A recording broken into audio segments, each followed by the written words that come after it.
Hello again. It's always a challenge to greet everybody. Good morning, good afternoon, good evening to some of our listeners, because we are truly a global presence right now, and we've been already to several parts of the globe, and now we are switching to the Americas, because we have a guest from Mexico. Um, I think he will dial in. He will be connected via Zoom, via digital connection. He's not here with us. I want to remember you again. We are broadcasting from Romania. Hello, Mr. Enrique Villaseñor. I hope I pronounce it correctly. Can you hear me? Yes, can you guys hear me? So the connection is not perfect, but it will get better. So for those who are joining us for the first time, we are proudly live from Romania, from a mountain city, Sinaia, where we just had our Concord d'Elegance, Concursul de Eleganță de la Sinaia.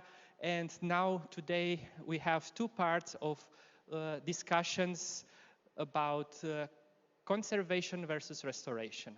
And we are proudly to have guests from all over the world. We've been in India, we've been in Netherlands, we've been in Romania, and now we are speaking with a Mexican guest, Mr. Enrique Villaseñor. Hello, can you hear me? Yes, we are hearing you perfectly. I will just introduce you. I learned that you started your adventure, your love affair with classic cars with Ford, but now you are the president of a classic car club of Mercedes, and you are joining us today to continue the debate, restoration versus presentation. Thank you for being with us. What's the time in Mexico right now, by the way? Right now it's 6:41 a.m. Oh, very good morning, sir. Very good morning. Thank you. Thank you for But making. I am very excited to be with you guys. I was when they invited me to this to do this presentation. I was really thrilled that we can represent from Mexico our love for the cars, for the restoration and the preservation. Mexico, it's a country that has a great tradition in restoring or preserving cars, and it's a passion that I inherit from my grandfather and my father. When I was very young, I started restoring a 1956 Thunderbird. I don't know if you guys are familiar with it. It's a Ford Thunderbird. And from then I started my passion.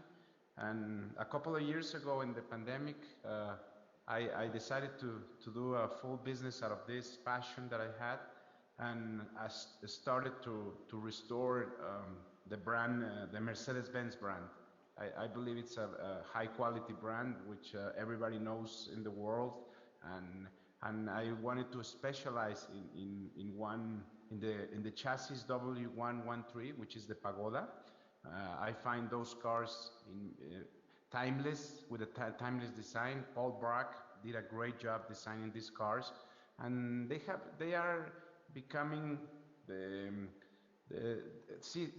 passion for each cars are from generation to generation. Like the people that are older, they wanted the 190 SL, the previous car, and then they moved to the next generations and so on. No? So I think now these cars are in incredible demand. There are a lot of cars here in Mexico like this. So I want to talk to you about two projects that we did, two exciting projects which is my voice okay? Are you guys understanding?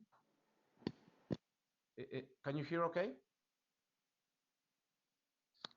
Hello? Perfect. So we'll leave Okay. you with the presentation. You should see also Okay. your presentation on the screen. Can you see it now?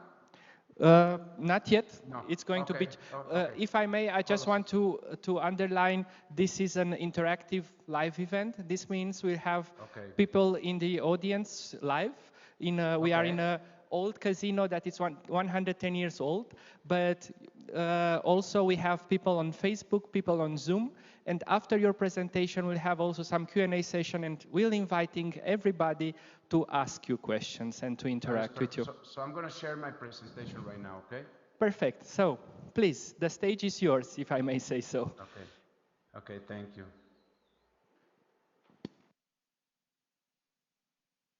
Let me know when you see the presentation, okay? See it? It's okay. It's working. Okay, excellent. So I wanted to keep it short because I know this is like the end of the show, the end of the symposium, but I'm going to keep it short, and then we will go to questions and explanations. So when my client offered me this to restore this car, this is a 1963 230 SL Mercedes Pagoda, and the car had only 18,500 original kilometers, which is, I mean, the first owner bought it in Mexico when he was young, and he barely used it. Um, my friend wanted to buy this car from a long time, and the owner said, "No, I'm never going to sell this car." Well, but he said, "When I die, this car will go to you." So, long story short, he purchased the car and he brought it to me because he know I was working on these cars, and we took the decision. I mean, we were in the debate that if we were going to leave it like this or to restore it. He wanted to do a full restoration, but I'm a great fan of keeping the cars as they are, because they are only original ones. I know this is it's been said before in this past conversations, but this car was in perfect shape. I mean, you could see just one or two small dents in the paint, and everything was in working order. So we took the decision to replace just the hoses, to check the brakes, and but to leave everything as it was, because the car was in such a good. It was always in a garage, so it never got rusted. It was in Mexico City. And Mexico City doesn't have a lot of humidity, so the car was kept in very good shape. So what we did is I mean, we clean everything, and we try to leave everything as it, just replace the the parts that needed to be replaced for safety reasons, like brake pads, hoses, and those kinds of things. But we were in a debate to do the paint, because the upholstery, but can you see these pictures now? This upholstery was in poor shape because leather wears out. So the only thing we changed in the car was the leather. We took the seats and all the upholstery, and gave it a nice coat of paint, leather paint, in order to reestablish the original. We left the patina of the car, no, which we thought it was very important, because if we were to replace the leather and just to make it better, it would change the car, the origin of the car. 18,000 kilometers is nothing for a car, so I said let's go like this, and like for example, this was the where you can see the registration of the car, and then you have the firewall that it's in the car. That's the only thing that we wanted to change, but at the end of the day, said let's leave it like that because it gives the patina of the car. So everyone agreed at the shop, and this is how it turned out. We polished the paint. It's a beautiful red color, and we left the dings and the little scratches, but we were able to obtain to revive the car in this condition, and the car just looks amazing, because when do you see a car like this, an original car that has like 500 kilometers per year? I mean, so the owner was very happy, and we were very enthusiastic about how the car turned out, and this is what we did to this car. And we had um, we were lucky enough to have two cars that were at the same time. Like, one was the preservation and the other one's a restoration. So the other car was This was the restoration of a Mercedes 1967 230 SL, also Pagoda. The owner wanted to do a full restoration because he didn't like the color, and he wanted to go through everything. So I said, yeah, let's do it. Let's go and fix everything. So we dismantled the car. We did a ground off restoration of the car. Everything, the good thing is the car was complete, and the owner wanted to change, go all the way with the color. So he decided to do the silver, a silver color. And so this is the how it turned. I mean, you know, just to make a quick note, on the left side is it's my father's 1956 Thunderbird, which I'm very proud to show you too. I know this is not part of the restoration, but okay. So we did the upholstery, the carpets, we did the correct coat, silver color, all the gaskets, rubbers, molding, screws, and many more parts were replaced by the new ones. All the instruments were restored. Uh, and the owner wanted to install AC, so I was able to purchase an original AC air conditioner, and we installed it in the car. You know, doing everything original, and the restoration was to, and so we, this is the process that we, the car was in red, and you can notice in this slide, we started stripping the car, and then we started with this color, which was the full restoration of the car. We did all the chrome, we did the leather, we did the suspension, everything on the car was done, and we had a carpenter done the wood.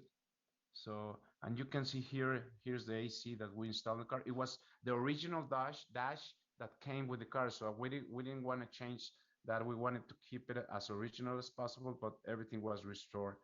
See, when we were putting the engine again, we noticed that the engine wasn't turning right.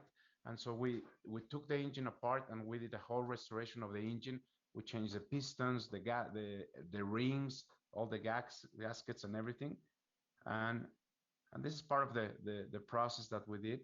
Okay. And this is how um, we had everything correct coat, you know, all the coating with, which is I don't know the term in English, but when you put we change the colors of some pipes in order to make it original, and that's how it turned out. Okay. My conclusion is that when you have a very original car, it's better to leave the car as it is, since it's only going to be original once.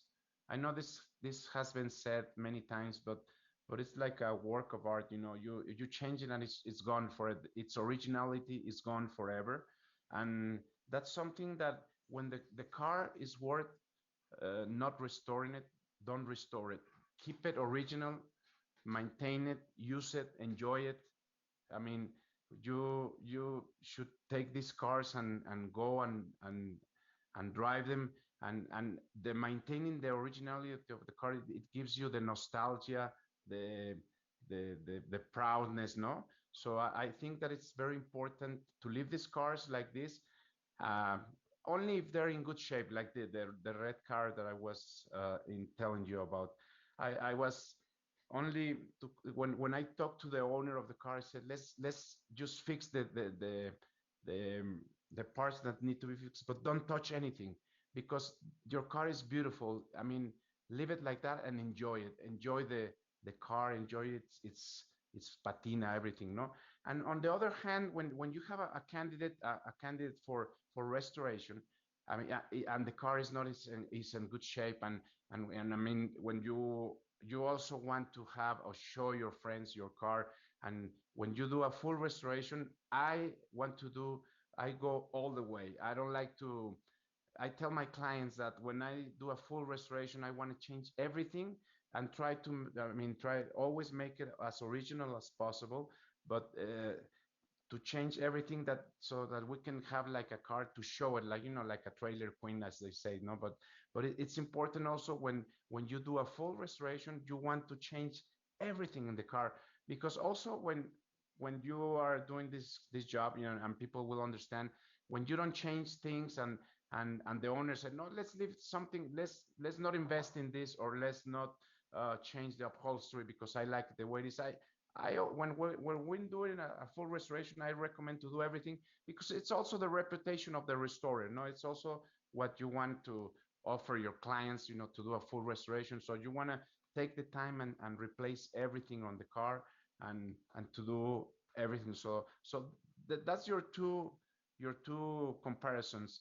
You want to have a full restoration or you want to keep a car. They are both very valid. When I've been to Pebble Beach many times, to the Concours d'Elegance in California, and they started with this classification of cars and they started doing the preservation cars, and it's now very important. A lot of people like to see the cars that are preserved because of the things that I already told you, and a lot of people like to see the cars that have been completely restored. So I think they're both very important. It's just a matter of what car do you have at one, what do you want to do, no? So this is pretty much what I do. I specialize in Mercedes-Benz in the chassis W113, and we also do the occasional Porsche. We've done some Ferraris, and that's how that's my point of view of what we do for the car. So thank you very much for your time. I know it's been a long day, but I just wanted to participate, and I hope that you guys enjoy what my passion is. Thank you very much. I hope you hear the applause in the hall. Thank you. Yes, I hear it.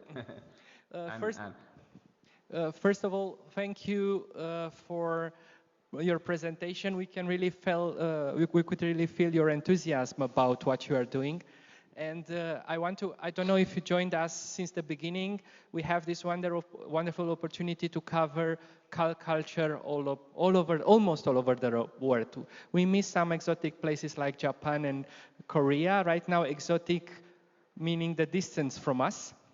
And I really feel that we are traveling all around the world and use this opportunity to ask you what's the most defining elements for culture in Mexico. I mean, in terms of view of events, of okay, publications, what do yes, you feel it's shaping culture in Mexico? Because we were talking a lot about how to preserve the car or how to restore the car. What's shaping? How is the classic car scene shaped in Mexico? well, I'm glad you asked this because Mexico has been always been, we have our neighbor, the United States. Uh, we've had all their cars for many years. Right up to 1960, we had all the brands in Mexico: Jaguar, Rolls-Royce, Mercedes-Benz, but there was a law in Mexico that in 1960 the cars had to be made 60% of their parts had to be made in Mexico.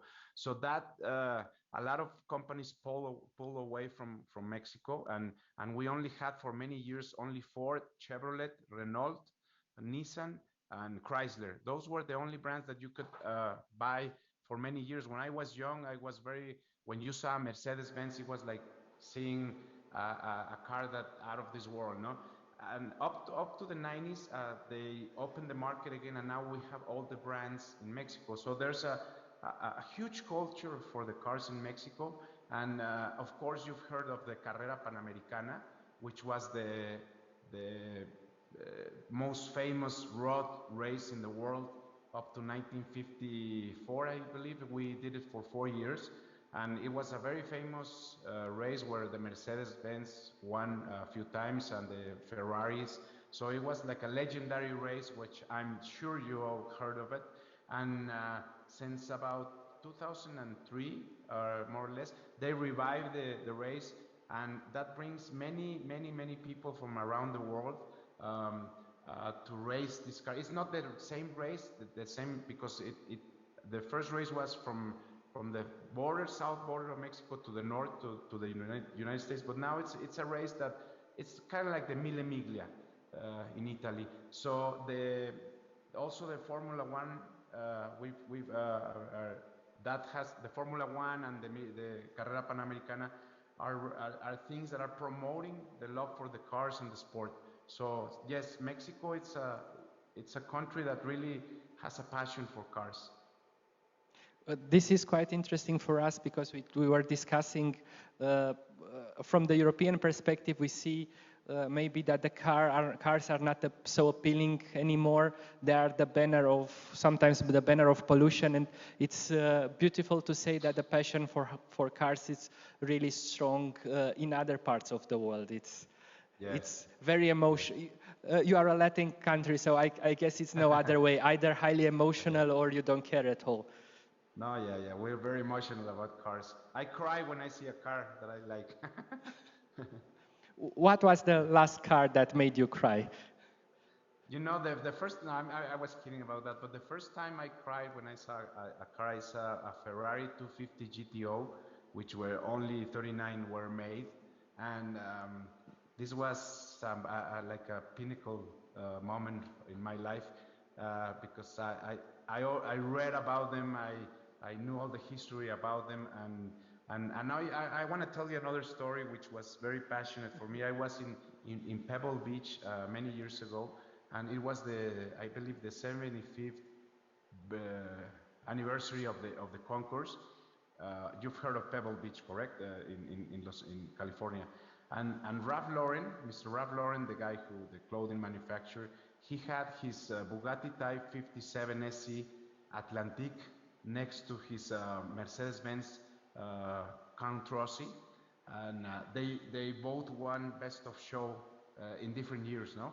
So I approached Mr. Ralph Lauren, and I started to ask him questions about the car, but I didn't ask the regular questions. I said to him, this is the car that was from the Argentina, and then it was inbound, and it was held in customs, and right away he knew what I was talking about, and when you have that passion for cars, you can level with a billionaire or with a guy that is a regular, mundane guy, but when you have this passion, you are at this level. So that was my 15 minutes of talking to the one guy that has one of the most beautiful car collections in the world, and he was asking me about what car I liked the best or the most. I said, you know, you put me in a tight spot because these are two of the most beautiful cars in the world. The Bugatti Atlantique I believe is like the Mona Lisa, and the Count Rossi Mercedes was another, you know, amazing car. So I had those moments that have marked my life, and I'm happy that I've been at that time, no? I'm sorry if I'm being too long. No, it's great. We really love your passion. Thank you so much of joining us from Mexico. And we move now to another part of the world. And I hope you will still join us and participate with us. Thank you so much. Thank you very much. So, thank you very much. Thank you. Well, as I was continuously telling, we are moving from one part of the world to another, from one story to another, and it's beautiful that we have this complete approach, and every story is different, and we respect each of the stories. Now, something completely new, and for me it's also quite fascinating. I will invite two guests on the stage from Iran, and we'll have also guests joining us. We have also guests joining us from. We have guests joining us from online, also on the stage and also online. We're having Ramin Saleku and Miriam Taloy on the stage, and it's a quite interesting story that I have. I would say it has three sides. First of all, it's about empowering women and bringing them closer to the classic car scene. Second, it was a huge joy and surprise for me to hear that Iran is a hotspot for the classic cars. And third, I discovered again an opportunity for finding skilled experts to do great stuff to restore the cars, to preserve the cars in a world that appears to have less and less opportunity for that, or at least this is what I'm constantly hearing. We lack experts, or we are hunting for experts. So it's beautiful to have you on the stage, and we'll have the most challenging digital connection right now, you on the stage, your colleagues in the country, and also a presentation. Does this work? They are not online, it's being told. But we are on time.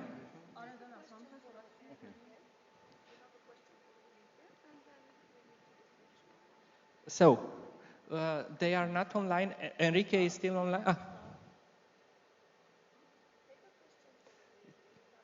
Okay. Okay, so we are waiting. I apologize. We are waiting to create a connection with Iran. I feel like for those in Europe, I feel like Eurovision Song Contest sometimes now, playing from one country to another. If Enrique Villadeseñor is still online, we have a question for you.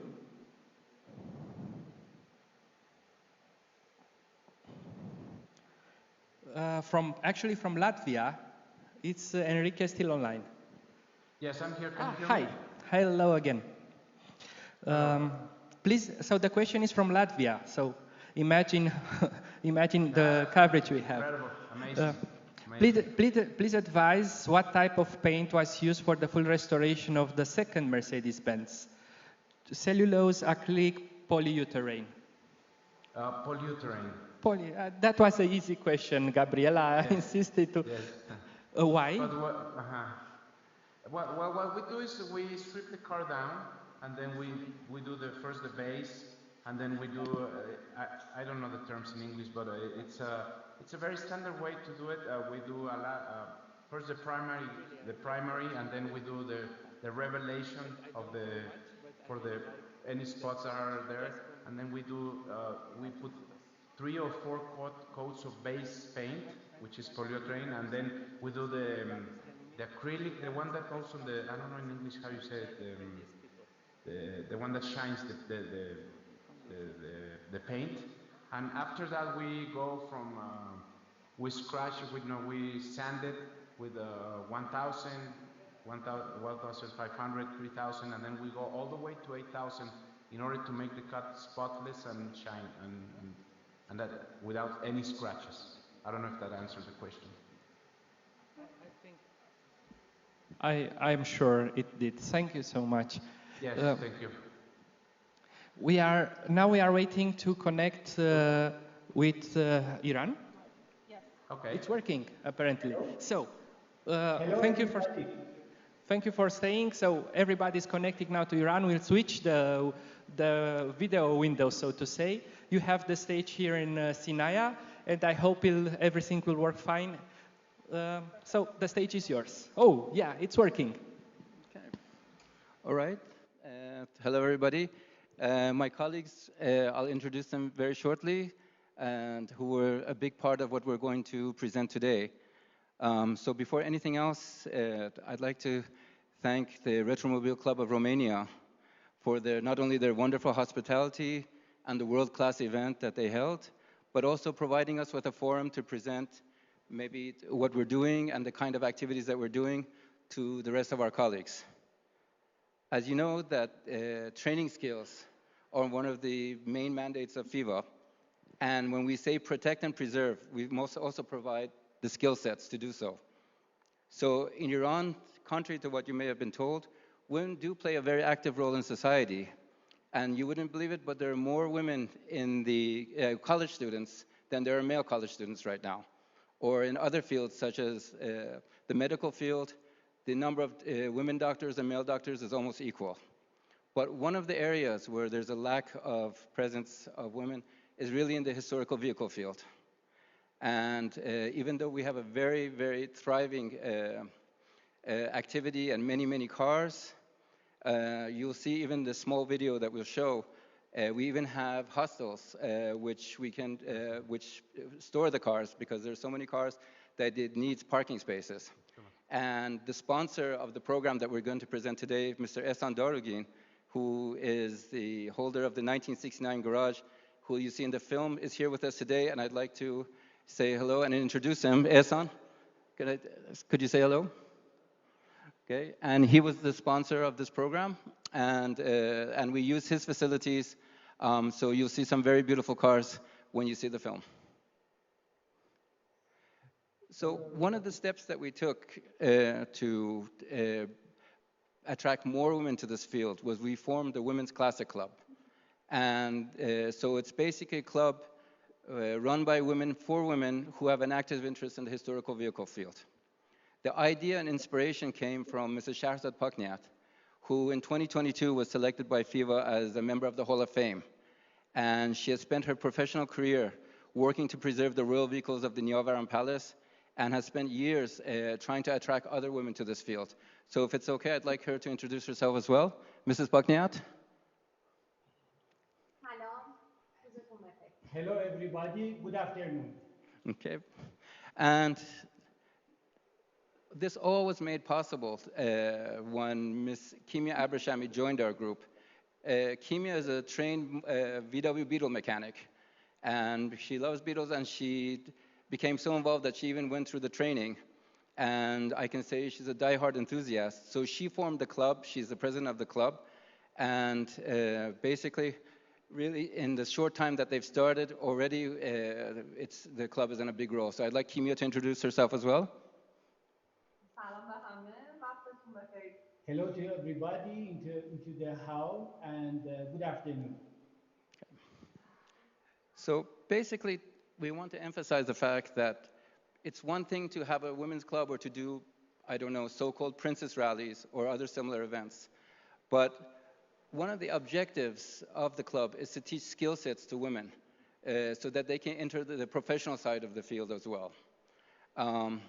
So when we started this program, Ms. Mariam Talai, who many of you I already know from the FIVA 2023 FIVA World Motorcycle Rally, where she was selected as the best participant, is also a master instructor in the field of detailing. So she joined the group, and she's a founding member of the club, and she's here with me here.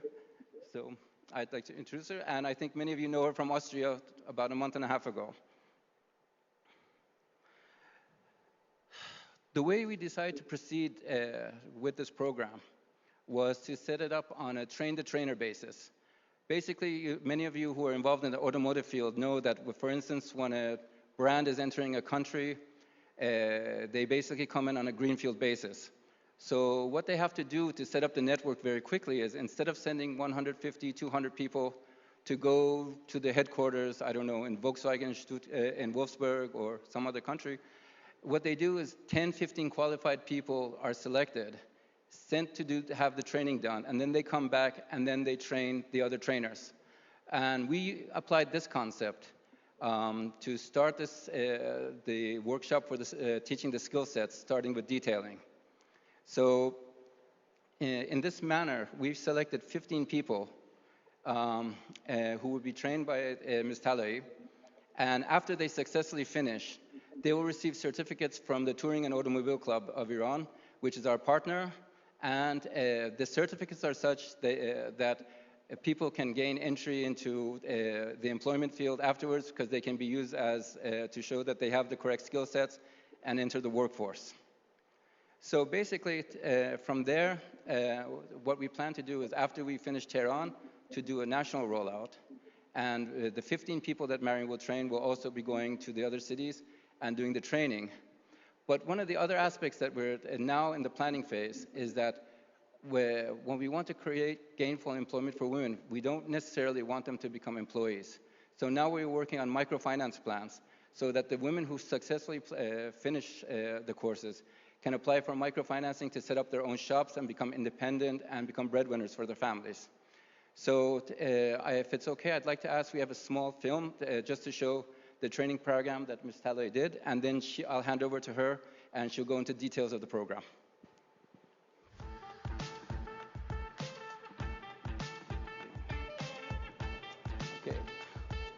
Okay. Just once.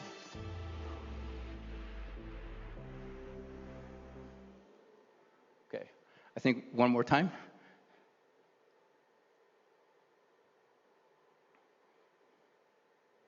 And the place where the filming is taking place is called 1969 Garage. It's the first hostel for keeping classic cars.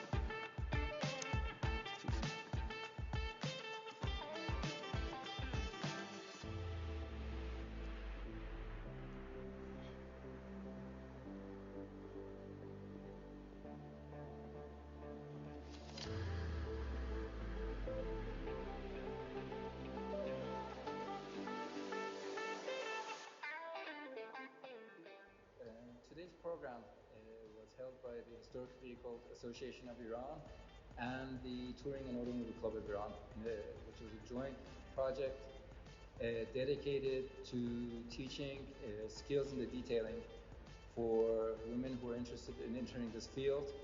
The primary focus was on classic vehicles. This is an area where there's lots of room for growth and lots of opportunities for women who want to enter this field. The initial idea came from Mrs. Shahrzad Pakniat, who is the FIVA Hall of Fame winner for 2022, and it was her idea to set about putting together an organization which would empower women in this field. Her colleague, Kimi Abrashami, who's standing next to her, put together the Women's Classic Club, which is a club dedicated to attracting more and more women into the field of classic vehicles. As a result of these activities, they were joined by Ms. Mariam Talai, who's standing next to me, who this year was the preeminent motorcycle rider in this year's 2023 FIVA World Motorcycle Rally. I'm very proud to be here next to all three of them. And the program that they held today was a Train the Trainer program, which is dedicated to training fellow women in the field of detailing with a specific emphasis on classic vehicles, with the intent of building up job skills so that women can enter this field on a broad basis. With the 15 women who were trained today, it is hoped that they will then train other women, and then we will do a national rollout where we can attract more women into this field. I'd like to hand over to Ms. Talai, who was the main instructor today, and explain exactly what took place and how, what the program and the curriculum was. So Ms. Talai, would you please continue? Thank you. As you said, I'm glad to be here part of this program, and I'm hoping that with our experience and transferring our experience to other ladies, we can have more trainers in this business and have more interested ladies in this market to train other ladies to have better working market for auto detailing program. And by this, we can create more jobs and more creativity for women in this community. And I'm glad to be part of this program, and I'm very happy and honored to help for this program. Okay. And could you explain exactly what you did today? We trained almost 15 ladies that they came from different cities across from Iran to learn auto detailing professional business, so they can teach other ladies in different cities and different communities how to detail the cars and how to take care of the cars professionally, and they can get into the business market very quickly. And it's my understanding that once they complete the course, they will receive official certificates, Exactly. which will help them in gaining employment in the sector. And if you allow me, I also want to specifically once again thank Mrs. Paknia, our FIVA Hall of Fame award winner, for doing all that she's done to empower more women in this field. Ms. Kima Abrashami, who has done a wonderful job in putting together the Women's Classic Club. And of course, Ms. Talai, who I think many of the colleagues from FIVA already know her from her participation in the FIVA World Rally this year. And I also want to take the opportunity to thank my fellow colleagues at the Historic Vehicle Association of Iran, especially Mr. Payam Tavassol, the Touring and Automobile Club, Dr. Sufi, and 1969 Garage for being a wonderful sponsor and helping to support this wonderful endeavor. I'd like to thank and I think all of our colleagues join us together in thanking all of our colleagues in our sponsors and our organizations. Thank you very much. Thank you. Thank you.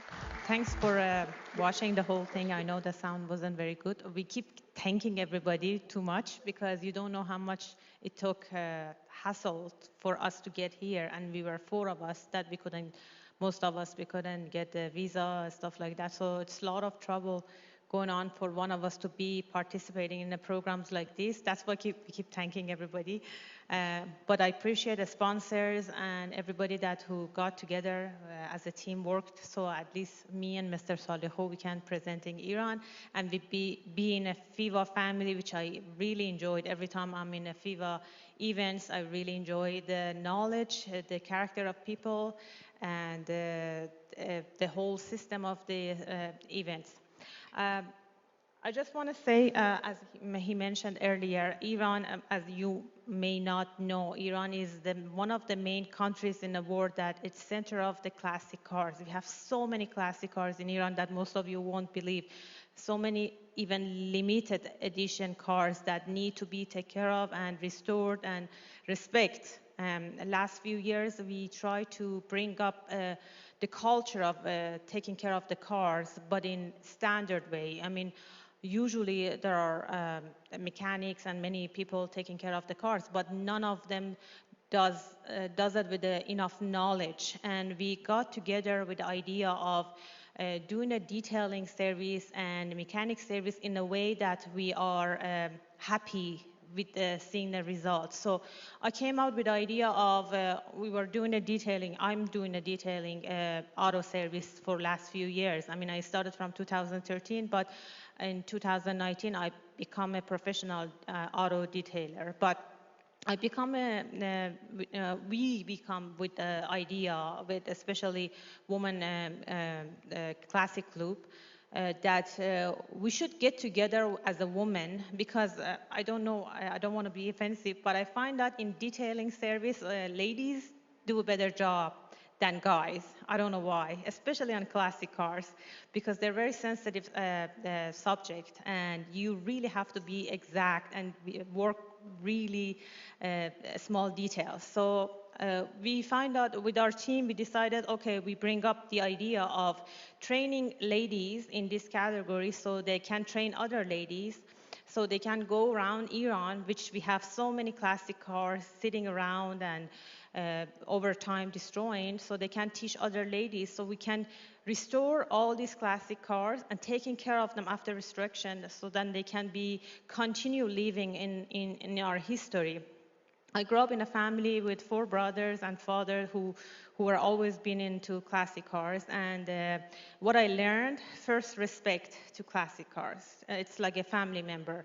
And also read and understand the history of that car. So know belong to who, what happened, what's the process of how many years been sitting there, stuff like that. So then by knowing that, we can help to take care of that car very better. So with the new program we started that he explained very well.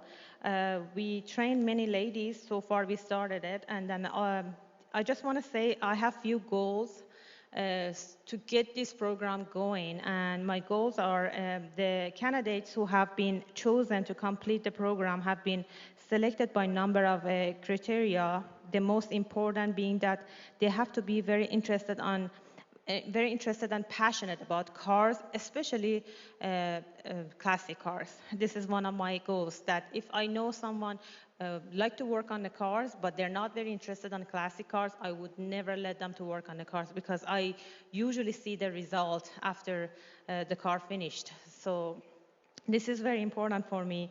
The respect for the car and the history of car, communication. They should have a communication between the team. Usually every time when we work on the car, 3 or 4 ladies work on it together. It depends on the condition of the car, the tools we use, and it takes a lot of time, sometimes 2-3 weeks to even recover the car that is not in a bad shape, but we have to take care of it.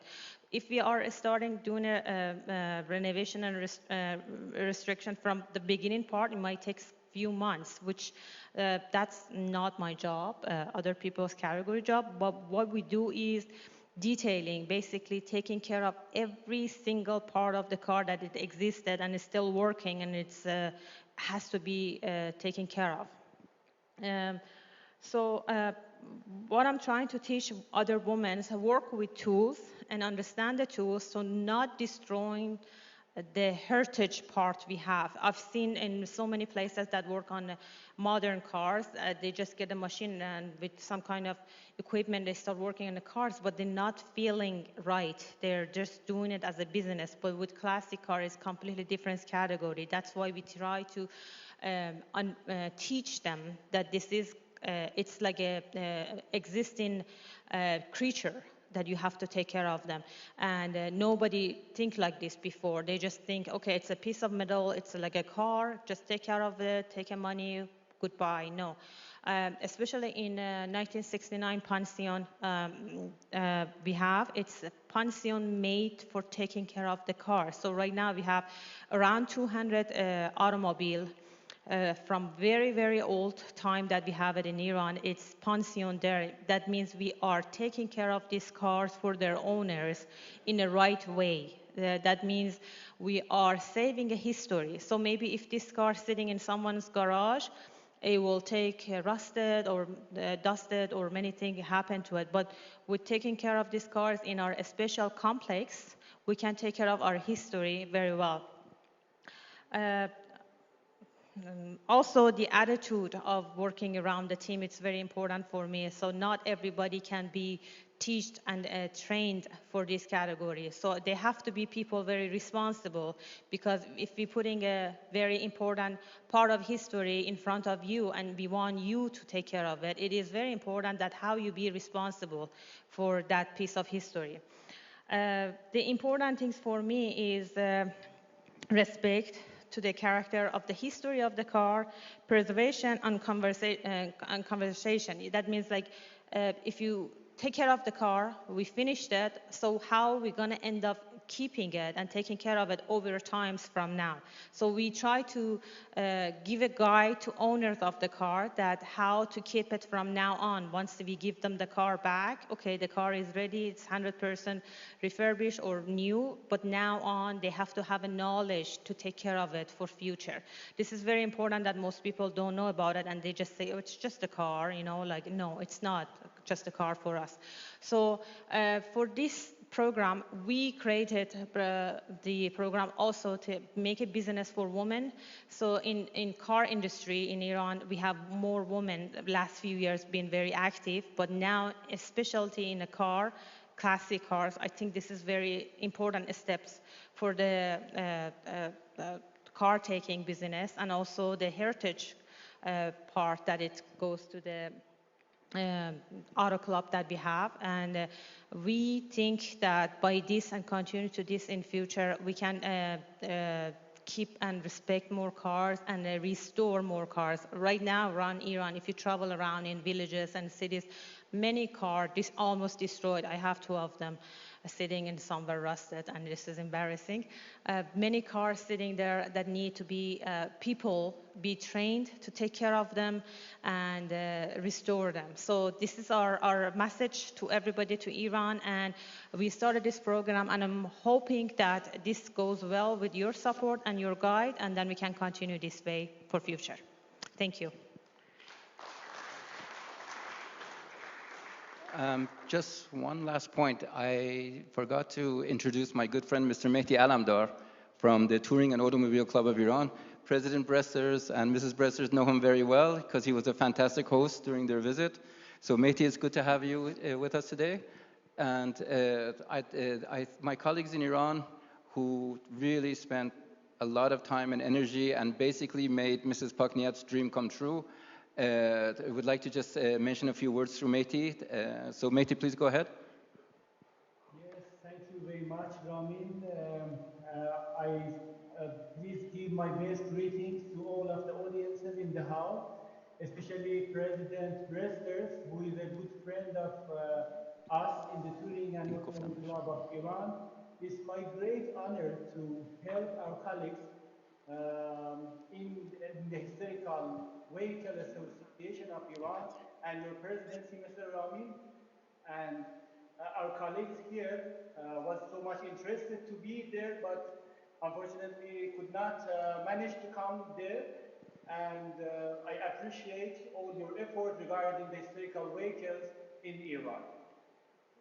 Okay, so I think if there's any questions, all of us in Tehran here are available for any questions that you may have.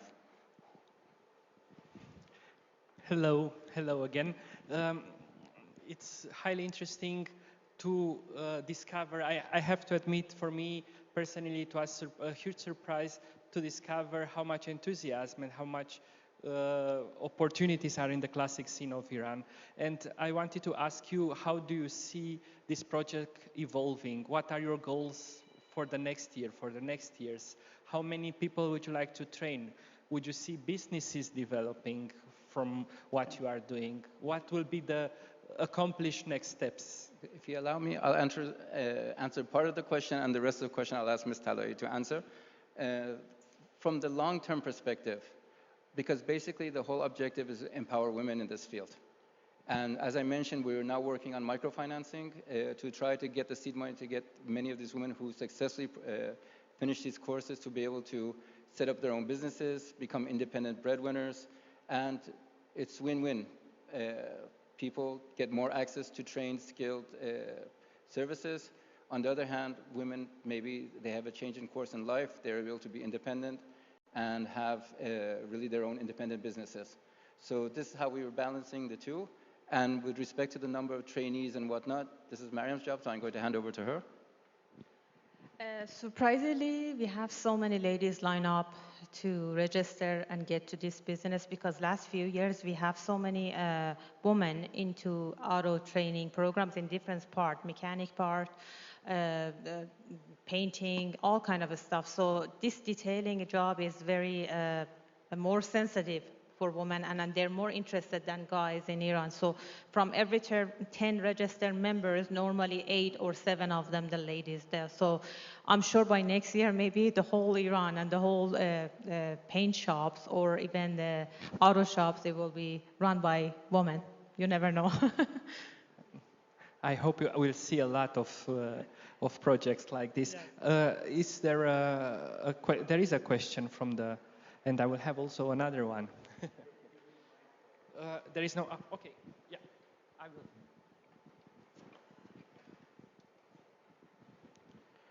will. My question to both of you is, how, I know that you all have a great federation and a great car culture in Iran, thanks to Ramin, who have been following over the last few years, and it was an eye-opener. My question is, you know, in India we had this problem where the government was initially not sympathetic towards owners of historic vehicles, but thanks to FIVA's efforts through Gotham, the government now has a separate categorization for cars which are 50 years and older. So my question is your government also, does it help? Does it support historic vehicles? Yes, it's here when I thanked Mehdi from the Touring and Automobile Club of Iran. With their efforts, a secretariat was set up for the preservation of historical vehicles. And from there, basically a committee was set up which all the major players, the traffic police, the Ministry of Industries, Environmental Protection Agency, all the key players became members of this committee to make national policy making to preserve these cars. Out of that came the historical license plate program. So any car which is over 30 years and meets the criteria of being original and its documentation being correct and whatnot, can qualify a historical license plate. Once they get this historical license plate, they're exempt from taxes and a number of other issues, and it's basically structured in a way to help owners keep their vehicles and try to keep the costs down, and so that they can really work to preserve their vehicles. So right now we have nearly 500 cars which have historical license plates. The next step is for the motorcycles, which is starting very shortly. And so basically, really, we have the national legislation and it's working. It's not perfect. We need to keep it, stay dynamic and keep it updated and working. But we do have this legislation now. That's fantastic. Thank you. There is one more question. There is one more question in I'm the sure this hall. is a hard question. I hope so. Yeah, thank you. It's not so much a question, but I would like to use the occasion to welcome, to greet the team which is in Tehran, Mr. Mehdi and his colleagues. So I'm very pleased to meet you. Of course, we know a little bit more about Iran, but I think most other people here in the room would not believe what happens in Iran with regard to the position of women in relation to classic vehicles if they wouldn't have been here and wouldn't have listened to this wonderful presentation. So I really congratulate you all with what you do, and I think it's a real good example for indeed how to promote the historic vehicle movement and to bring it closer to everybody of your country. So it's actually a very inclusive activity. So congrats again. Thank you. Thank you very much. Thanks for your I support. would like to follow up on that and take also the opportunity to use the opportunity that we are connected live with Iran and to ask Mrs. Aprishani what are the next plans for the women classic car club in Iran. ممنون از اینکه این فرصت رو در اختیار کلوپ خودرویی بانوان قرار دادید تا بتونیم توی این مراسم دیده بشیم و باعث دلگرمی ما میشه. Thank you very much to allowing us in the Women's Historical Club to give this opportunity to strengthen our cooperation and develop our activities in Iran. علاوه بر برگزاری همایش و گرد همایی طی صحبت‌هایی که با خانم پاکنیت انجام شد تصمیم گرفتیم که یک طرح و یک برنامه‌ریزی رو انجام بدیم برای بانوان یک کارآفرینی انجام بشه که بهشون یک حرفه‌ای آموزش داده بشه. Regarding the holding conferences in Iran, we have plans and programs for women in Iran to make them as a job opportunity, to make them a job opportunity for the women in Iran, with the cooperation of Mrs. Pakmiyat here. و با توجه به اینکه علاوه بر اینکه ما بانوان رو توی این حوزه خودروهای کلاسیک شناسایی کنیم بتونیم پتانسیل هایی که دارن رو شناسایی کنیم و با توجه به اون پتانسیل ها اونا رو آموزش بدیم که بتونیم بانوانی که توی سرزمینمون هستن رو حرفه‌ای بار بیاریم. And we are going to recognize as much as possible the women that are with the potential to working regarding the historical vehicles, and we are going to educate and train them in order to empower them to work regarding the historical vehicles in Iran. That's all. Perfect. Are there any other questions? I have one question to ask Mariam, in fact, is that we noticed that the images that you showed, the video where you were training the young ladies, they were all young ladies. Is that so? Is there a sort of an age aspect to it? Do you insist or you prefer having people who are young, or is it that there is anybody can join this course? You go. Actually, I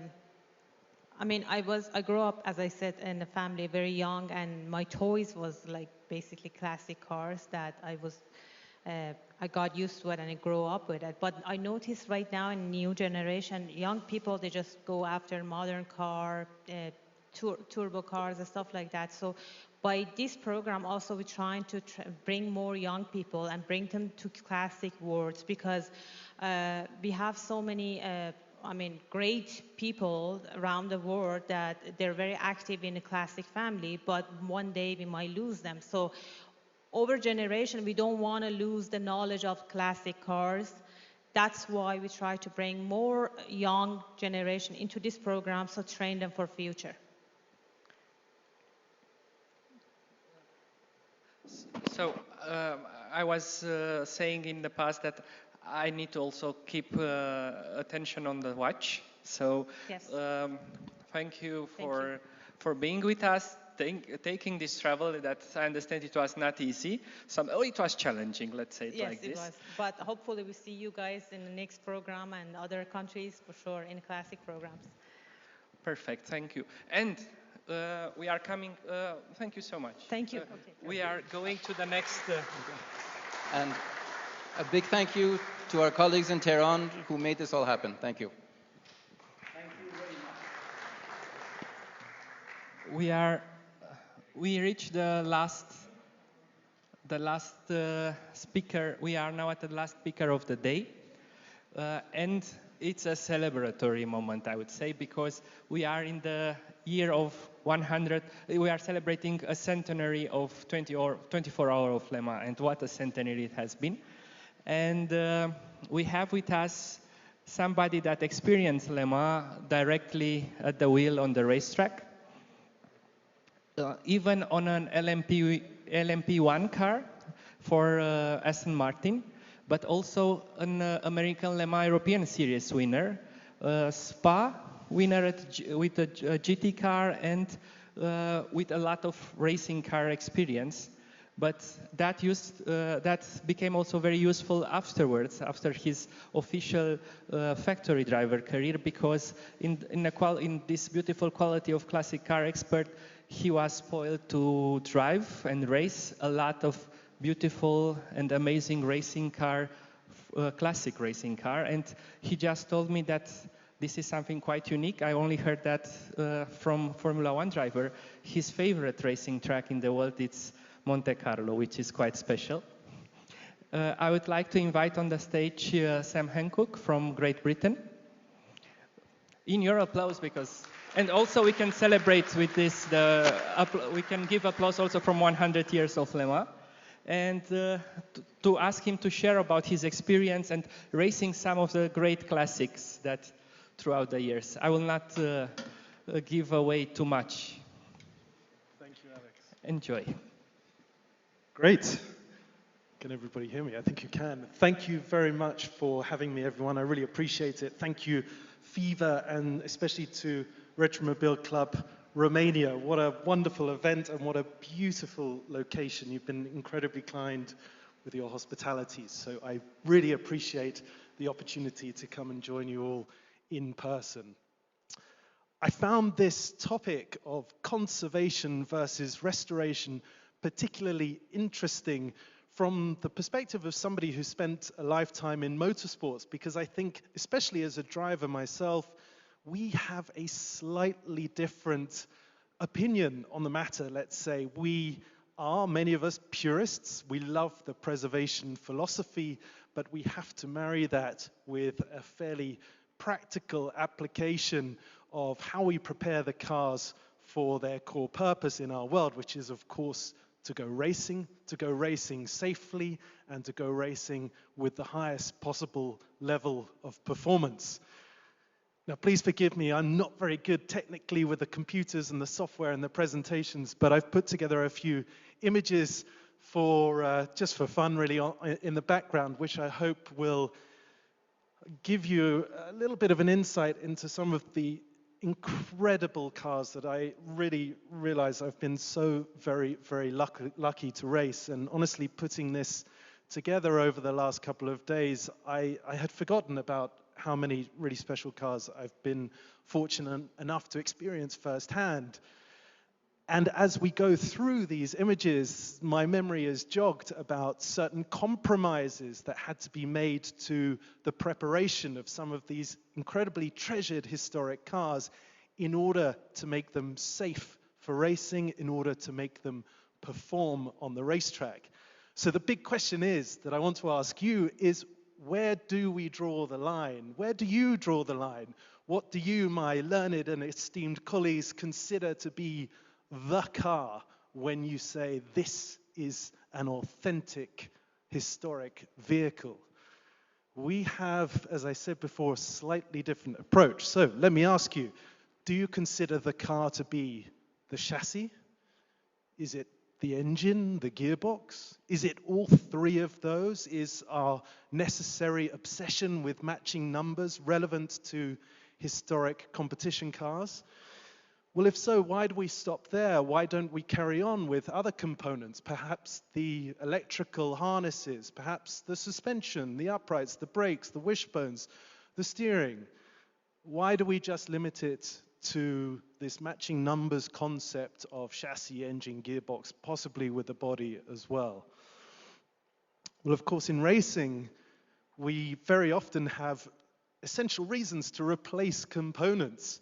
Sometimes that's because people like me make a mistake and we crash the car, and a repair or a replacement to something like a body panel is absolutely necessary.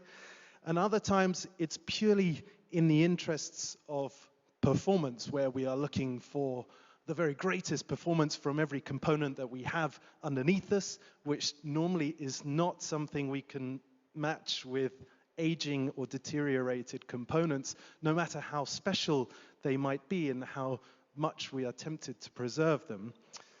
We really have to apply a slightly different psychology when it comes to this tug of war between preservation and restoration when considering classic and historic competition cars.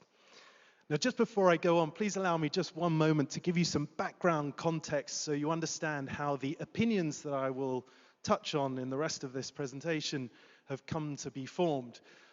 I was very lucky to grow up in a racing family. My father raced for fun, but he was also a passionate classic car enthusiast, and we were lucky to have a few old-timers in the garage at home, some of which he would prepare mechanically to a certain degree himself, and others he would give to specialist restorers. But it meant that I was exposed from a very young age to this concept of preserving and or restoring old cars. But I have to confess, when I was younger, I had absolutely no interest in classic cars. I was only interested in the latest, greatest Formula One car or the newest product offering from Ferrari.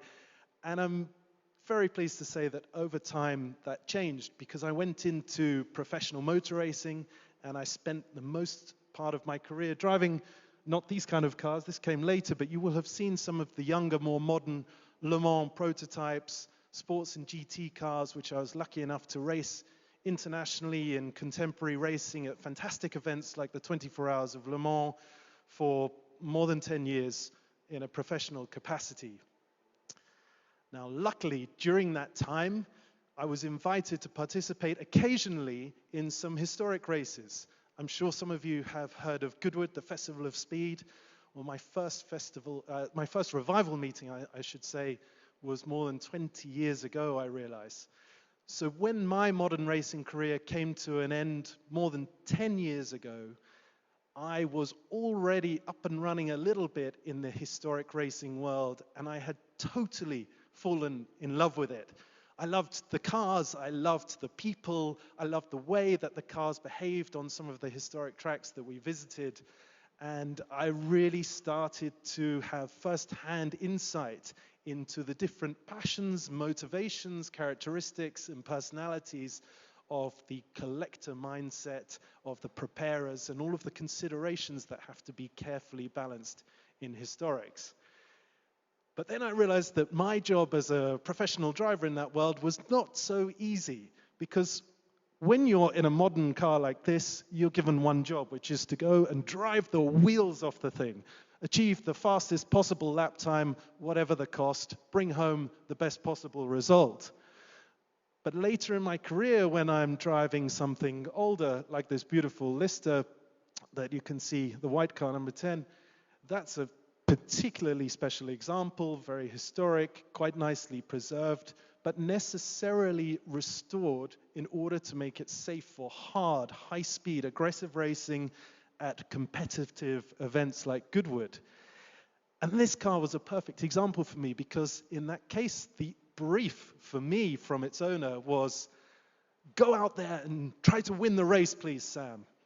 Okay, thank you very much. But by the way, Sam, don't crash my car. It's not necessarily the easiest brief to live up to, but again, that's the job.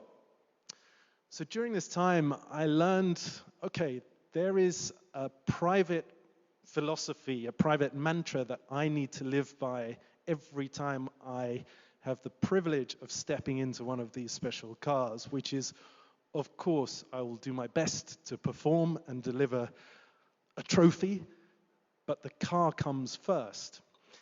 And I'm not perfect. There are moments out there in the heat of battle where you are operating on instinct and you're making split-second decisions, and sometimes, rarely, I'm pleased to say, you make the wrong decision and you regret it. But normally, so long as I've reminded myself when I'm strapping in that the preservation of the car comes before, as a higher priority than my personal performance and the impact that a good result might have for my personal career or reputation as a driver, then we're in a safe or safer environment. But of course, motorsport is by its very nature not safe, which leads me on to another element of compromise that we have to consider when it comes to either preserving or restoring historic competition cars. It's very easy if you take, let's say, an Aston Martin DBR9 GT1 from 2004, it comes with all of the modern safety equipment fitted. It raced with a roll cage in period. It had seat belts. It had a proper professional modern seat. It has carbon fiber crash structures. It has everything that a driver could possibly hope for to keep them safe in the event of an accident. But if, as I have been given the honor of doing, you're given the chance to race a historic Jaguar C-Type or a D-Type, where do you draw the line? Do you fit an ugly roll cage, a big, thick black roll cage to a car that never raced with one in period? And in doing so, you totally destroy, in my opinion, the aesthetic. Oh, perfect timing. This is the car I was thinking of. No roll cage there, and yet I am using seatbelts. So the old-fashioned philosophy of if you have a big crash, you will get thrown out of the car, hopefully landing somewhat safely with nothing more than a few broken bones. We're now in a conflict area because with this car, we use seatbelts, but we don't have a roll cage, which you could argue is really not very sensible, but I can't think of a better solution if you want to preserve the authentic look of such an important, in that case, a courier cross historic car. What about fire extinguishers? What about even just the dials on the dashboard? Because in order for me to do my job as a driver, I need to have very accurate information from the rev counter, from the oil pressure gauge, from the water pressure gauge. I need these instruments to be clear to read. I need them to be reliable, which, believe me, having driven many cars from, let's say, the 1950s with their beautifully preserved Italian dials, you could maybe just throw them into the dustbin. Honestly, when you see the needle doing like this, you don't know whether or not it's time to change gear or you're about to over-rev the engine. You do it on feel. But what, as in the case of next weekend when we are doing Le Mans Classic, which is a fantastic historic racing event where we will race these kinds of cars at night, as you can see from this image of me in one of the original Jaguar lightweight E-types, YVH 210. We're driving a very special $8, $9, $10 million car in racing conditions through the night. And it would be nice, ladies and gentlemen, if I could see where I'm going. And believe me, if the purist in me was allowed to keep the real original specification headlights in the car, I would have absolutely no chance. I would be better holding a couple of candles out by hand in front of me, because at speed on a dark circuit like Le Mans down the Mulsanne Straight, you really can't see anything. And so you compromise your own safety, you compromise potentially this special car. So at what point do you cross the line and make a decision on practical terms to fit slightly more powerful headlights? And again, what should the philosophy be? Because the devil is always in the detail, isn't it? Because sometimes I see historic cars prepared for night racing with ultra-modern, ultra-powerful, you know, that aggressive white headlights that you see on new cars, And it shocks me. I hate seeing that because I think the balance is key. You can have a more powerful light bulb, but it should still be that warm yellow glow that we all know and love that is relevant to these old cars and their time period. So you start to understand why there is a reality check needed when it comes to racing cars. It is, after all, a pursuit of perfection. I'm always looking for the perfect lap, the perfect setup. I'm looking for the components underneath me to be perfect as well. So you have to forgive racing drivers or competitive preparers of racing cars, or even competitive collectors, the owners themselves, for compromising the purest preservation in the interests of performance in competitive, illustrious, historic motor races today. But I'd like to ask you one other question. At what point do we say that a component is no longer part of the car's original specification or an original component? Because I was fascinated watching Laura Kukock's presentation earlier on, for example, where they are testing to see that the cross members of the chassis have the perfect wall thickness to the metal tubing. They're testing to see if body panels are period or if they have been replaced contemporarily.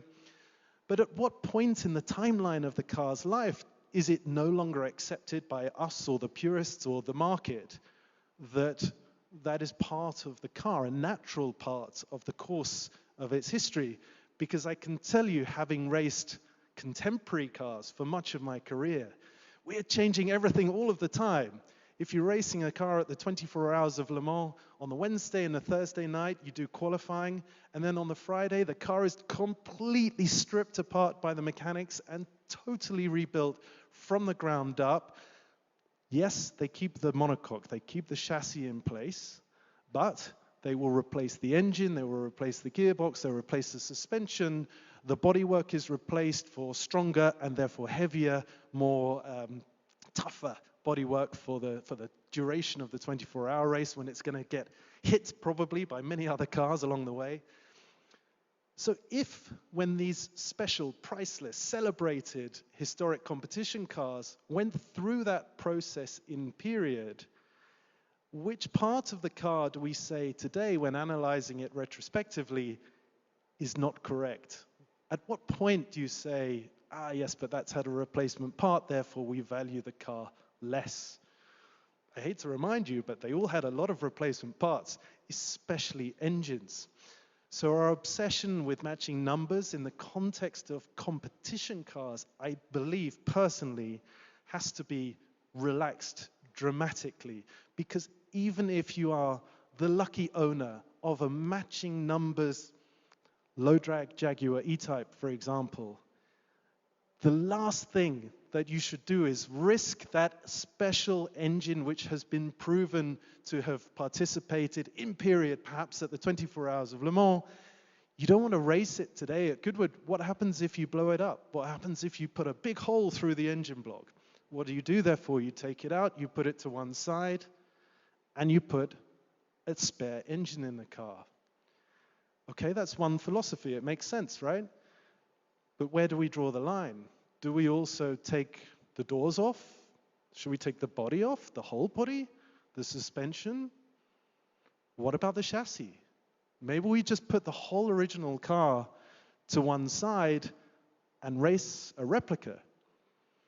Now, this subject of replicas in historic racing is really sensitive and it's really pertinent right now, and it's a very powerful ongoing debate, and there are some very loud voices arguing that historic racing has a serious problem with too many replicas being raced. But I would argue that you can't have your cake and eat it. I don't know if that phrase translates in other languages, forgive me. It doesn't even make sense in English. But anyway, you can't have it both ways. You either can preserve these cherished old warriors and celebrate every one of their hard-earned battle scars as a medal of honor from the great battles that it has been through over its racing life, or you put it to one side and you celebrate historic racing cars in general by seeing them driven as intended, hard, fast, on the limit in contemporary versions of historic racing today. One philosophy that seems to stick is that if you are the owner of a special original car, quietly the industry accepts that you may choose to keep the real car at home, build a replica, and race that under the real car's identity.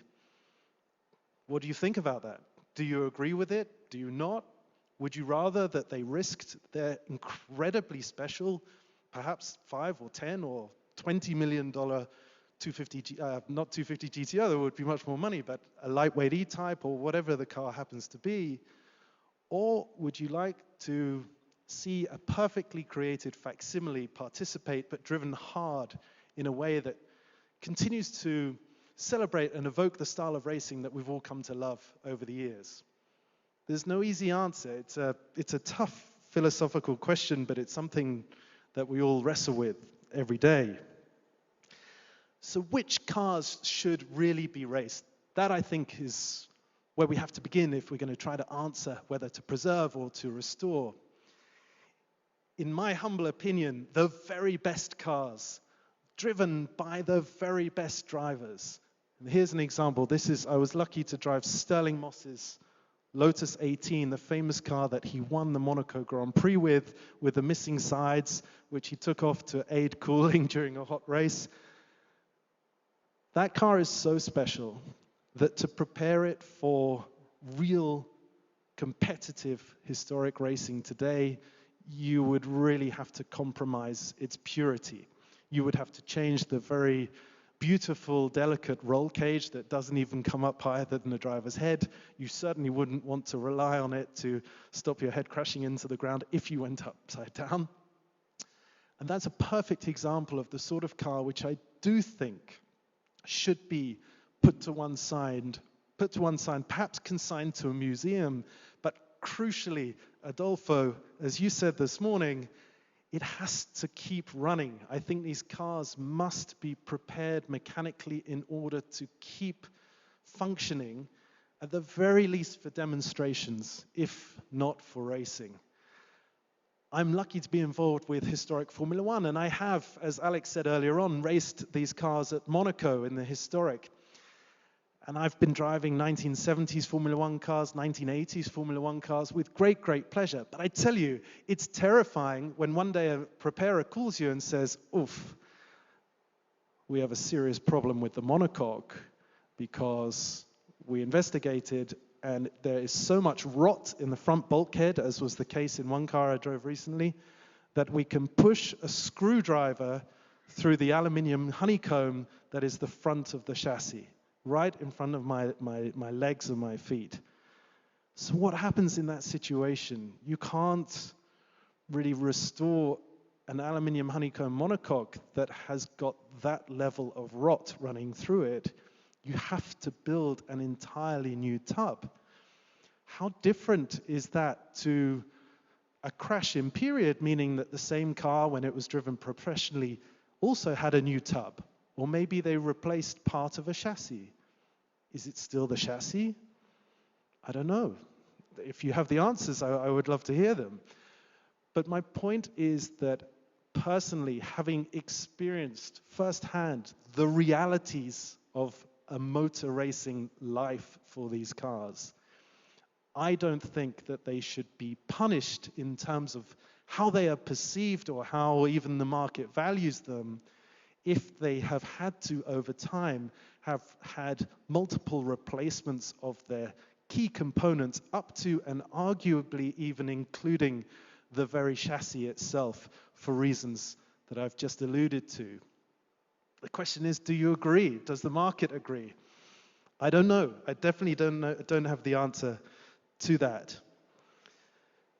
But to help us come to some kind of a conclusion, I'd like to just share with you a short video that just gives you a little idea of what we do with some of these really special cars these days, if they are allowed to have been restored in a way that makes them safe, in a way that makes them structurally sound, in a way that makes them have fantastic performance, not extra performance, nothing that they didn't do in period, but just that allows drivers lucky enough like me today to push them in the same way that they would have been driven by the stars of yesteryear. And ask yourself, in the conflict between preservation or restoration, if restoration allows us to drive and watch and enjoy these wonderful old warriors being driven in a way that I hope you won't disapprove of when I show you in a second too much, does that make it worthwhile compromising the purest philosophies of preservation?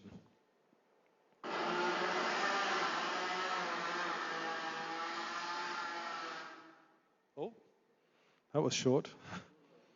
Hang on.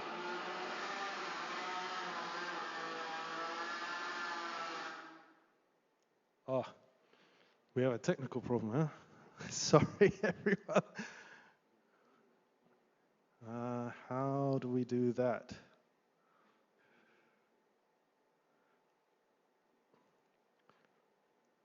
I think we have a small problem with the fact that it's now on the screen, and I don't know how to fix that, I'm afraid. Hang on. Sorry, everyone, bear with me.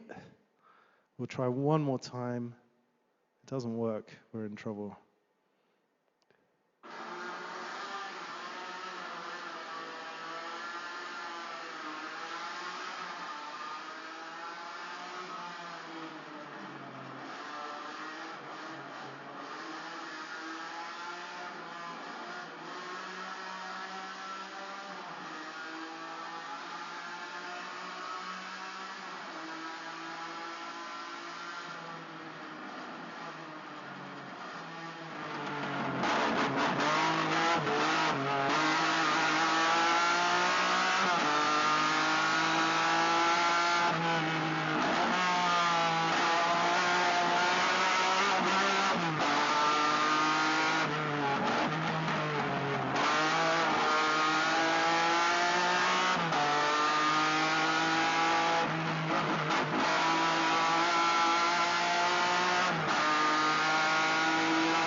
Okay, sorry for blowing your eardrums out, but it just allows me to reach a bit of a conclusion here. That, by the way, is definitely not supposed to be some exemplary example of special driving. In fact, if you know what you're talking about or know what you're looking at, you will have found many mistakes to criticize in that. But the point is that this car is extremely special. This is a 1960 Ferrari 246S Dino, which I've had the huge pleasure of racing on many occasions at Goodwood. This is not the revival. This is the Festival of Speed with its fairly dangerous and challenging hill climb. And this is chassis 0784, which in 1960 finished second overall in the Targa Florio with Phil Hill and Wolfgang von Trips.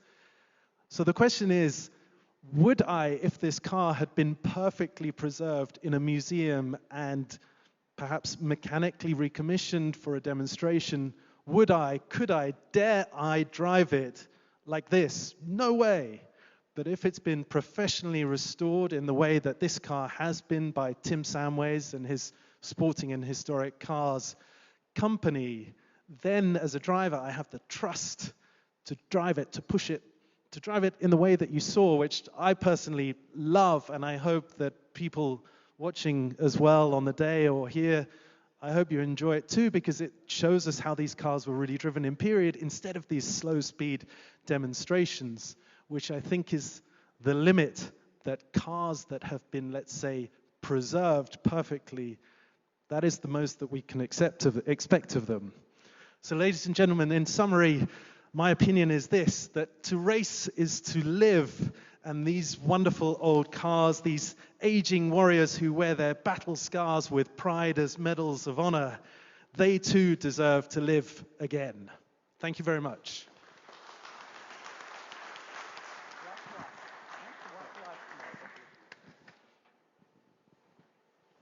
It's very difficult to come on the stage right now and ask you one more question, because it has been an emotional plenary for really using each car to the maximum, and I think we could extrapolate to this also for a normally preserved car. It doesn't, in my opinion, after I heard you, a normally preserved car, it doesn't exist if I'm not driving it, if I'm not using it. And the race car is built for racing. It doesn't exist if I'm not racing it. This is what you showed me and convinced me, convinced my belief for that. So, are there any questions from the audience? Yes, a big one, actually. Okay, Adolfo. I'm nervous. I think that at least you are a serious person, because you ask questions and you put yourself in doubt about is it correct or not correct to do something with all the racing cars. I could reply to some question you did on the way, and then I will express my thought about. I think that in any case is to make differences between period of racing cars, because naturally, if we are speaking about cars of the 30s, is one thing, another thing a car of the 50s, another thing is car of the 80s or 2000. Okay, many different components and so on. You asked the question about authenticity. Is the chassis which make a car authenticity? Because it's the chassis which is the one which is in the custom papers, which is the one which is in the factory papers, and so on. So the chassis is something which gave continuity to a car.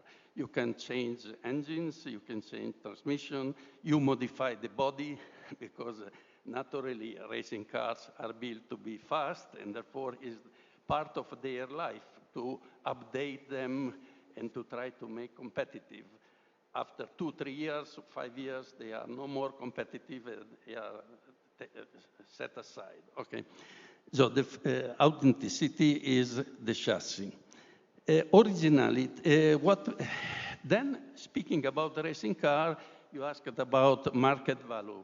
The market value of a racing car is mainly given by the racing history of a car, mainly.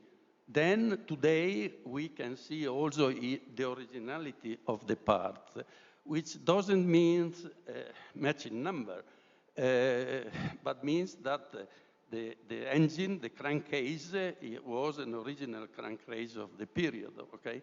Matching number is a bit a legend, because more you raced a racing car, more engines you change. It was normally changing the engine after the practice, before the race, and for custom reason, they were repunched the number many, many times, and most of the matching number cars which are offered today, most of them are no matching number. If there was a small ID piece inside the engine, there will be a big history about them, but in any case. Racing competitively, racing cars, that is strange to say in that way, but is very dangerous, And until the 70s was a different world. The people was taking original cars and they were taking at the limit of their possibility, okay? And this was still a very interesting period. Then what happened? The competition became harder and harder. There is a lot of people who is competing only to arrive first. They are not happy. The Coubertin is no more living today. So therefore, they are modifying more and more the originality of the cars.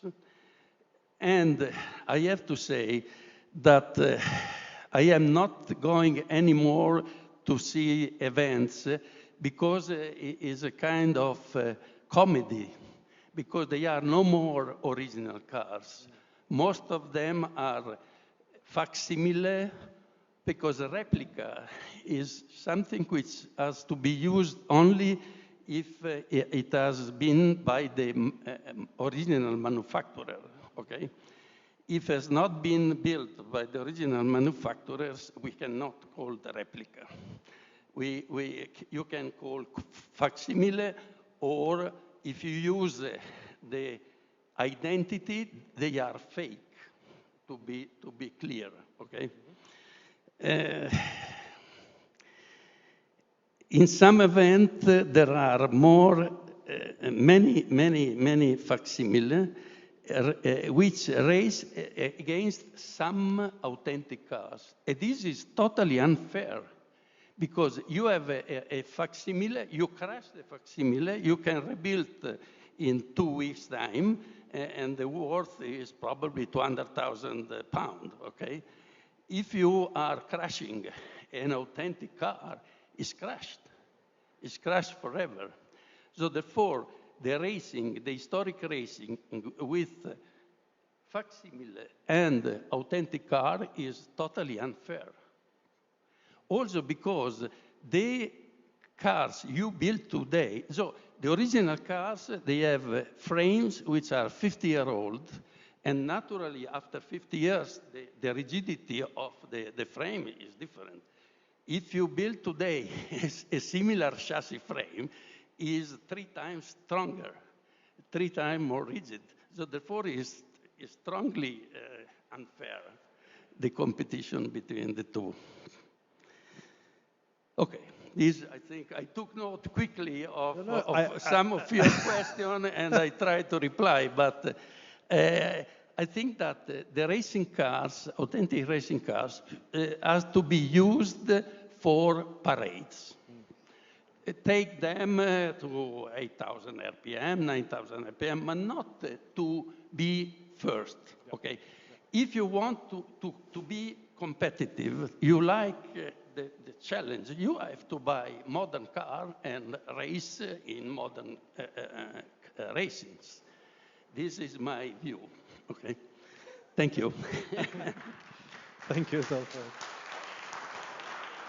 I'm sure we're short on time, but thank you for the points and for the responses, Adolfo, because I hugely value the opinion of somebody like you that has so many years of high-level experience analyzing, thinking about, assessing these concepts, these problems.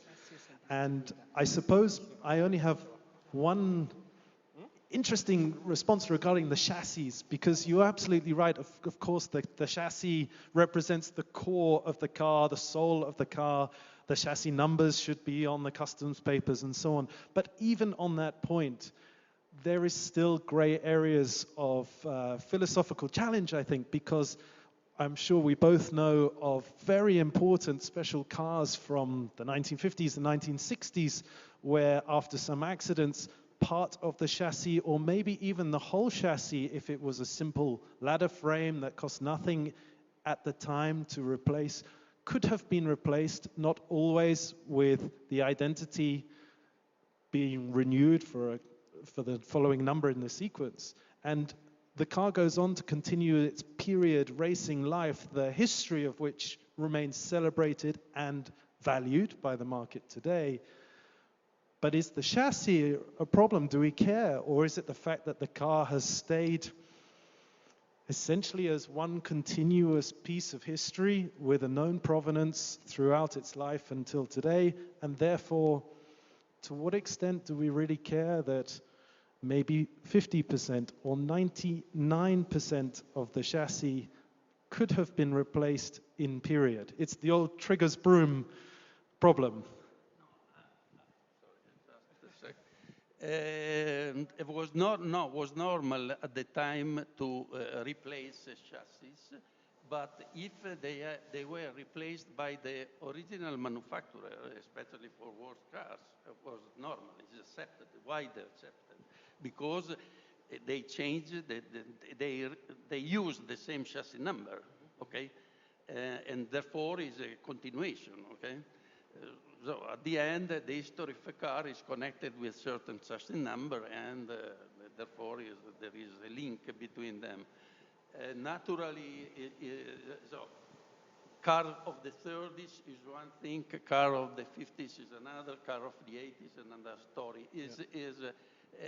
You cannot create general rules for all the racing cars. There are some specific situations which has to be seen. Okay, but my view, after many, many years of frequenting and looking what happens to racing cars, I have to say that I would like that the racing cars are only used for parade, the original one, the still authentic one. And then, okay, if someone is happy to see facsimile built yesterday with the body similar to a car built 50 years ago, and they pay the entry ticket to see them, okay, we are in a free world, everything will do what they like to do. Okay, thanks. I think we could talk about this for a very long time.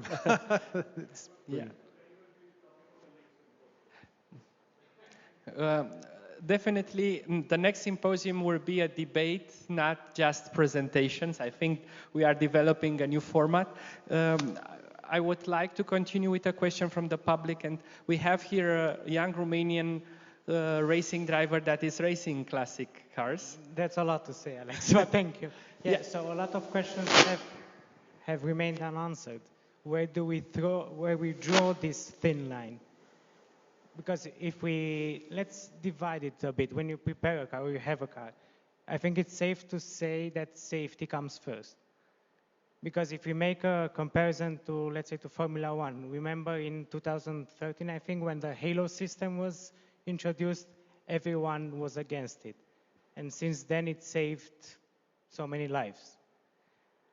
So, okay, if we're talking about historic racing, I think roll cage, seat belts, all the harness should be, I don't know, at least modern or the top quality that exists, because you don't want to die. Yeah, if you really, really, really don't want to die, then don't go motor racing. That's true. You know, this is a little bit of the problem. But you gave another good example with the gauges and so on.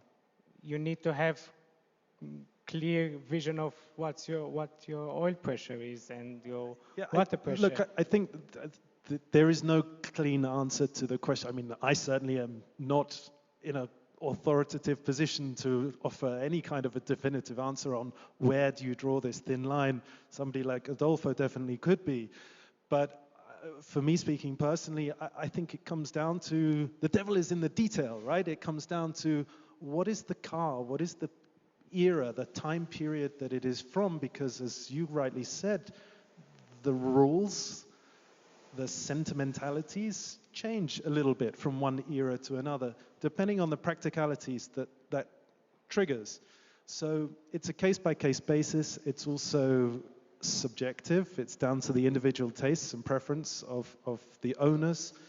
And at the end of the day, that's why we're all here having this debate. Because through conversation, through dialogue and debate, we can maybe help evolve our personal opinions, improve our personal knowledge, make better informed decisions about these things. And for me, I can only speak as a driver. I'm not a restorer. I'm not a preparer. I'm not a collector. But I do have a little business selling, trading, brokering some of these very special old cars. So I do have a direct appreciation for the psychology that is considered. And it conflicts with my racing driver psychology often when I find myself challenged by potential buyers of special cars on subjects to which the racing driver mentality doesn't care at all. So honestly, I really think you just, as you said a minute ago, it's a free world and everybody has to find their own personal balance as to where they draw this line. Speaking personally, if you showed me Sterling Moss's Lotus 18 racing in the Monaco Historic and therefore having to have a ridiculously high, thick, black roll cage, for me, I think that's a bit of a shame, but at the same time, I'm thinking, yeah, maybe it's nice that such a special car returns to Monaco, the scene of its greatest victory. Maybe it's special that it's being driven today and we can all get to see it. But on the other hand, do I want to see Ayrton Senna's McLaren MP44 being raced hard every 2 weeks by a gentleman driver in some historic event? Not really. I'm very lucky that one example sits in my showroom. It belongs to a collector friend of mine. And I look at it and I appreciate that it has the correct Goodyear tires with the correct yellowing logos on the sidewalls. And it is so pure and perfect. And the good news is it runs. And they do demonstrate it. They do parade it. And I think that for the really special cars, almost as a punishment for their success, they probably should be limited only to demonstration parades, because that way we can truly preserve them instead of having to, let's say, mutilate them for use in historic racing today. And of course, you have to keep in mind the scarcity now of the spare parts, because back in the days there were modern cars, right? So you had the availability of the parts right at hand. So now, if something happens, the scarcity of some models, I'm not talking now about the ultra super rare models with historic, but the regular ones for historic racing. The scarcity of the spare parts for some brands or for some models is also an issue. So that's why, the line is thin. So you have to see where to compromise. The spare parts problem is a real problem, especially for the younger cars, because they are such bespoke components that are very expensive to make in some cases. For the older cars, even lightweight E-types or whatever, you can fabricate these things quite easily. Obviously, every time you use something new, you might be losing a little bit of some authenticity from the car. But I know I have a client who has a beautiful, very special race-winning Williams Formula One car from the 1990s. He will not race it because even though there are spare parts available, there's not many, even though they could be fabricated even by Williams themselves, and they are fully supportive in managing the car. He knows that if he crashes, that car takes one corner off it, it is no longer the pure, authentic, preserved, perfect example that it is today. So that's another case where it is consigned to the museum or parades or demonstrations. Great, thank you. If there are any other questions, there is one more.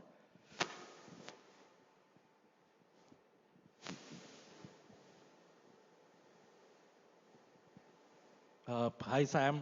My question to you is, what's been the most brutal, challenging car that you've driven? Historic car, racer. The most challenging historic car that I've driven. Woohoo! Brutal. Brutally challenging. Brutally challenging. And why? Okay. I can definitely say they are all challenging. There's a great myth that younger, therefore faster racing cars are probably more challenging to drive or require more skill. But I tell you, it is much harder to drive, let's say, a Ford GT40 on the limit around Goodwood than it is to drive, let's say, a modern Ford GT around Goodwood at the same speed. So all of these old cars are challenging, to be honest with you. And I find that the ones that are particularly hard are the ones where not enough time has been put on setup, because there's some fantastic restorers out there, and a lot of people know what they're doing with restoration, and a lot of owners, in my opinion, have great, very educated experience to make the right decisions on the restoration of their cars.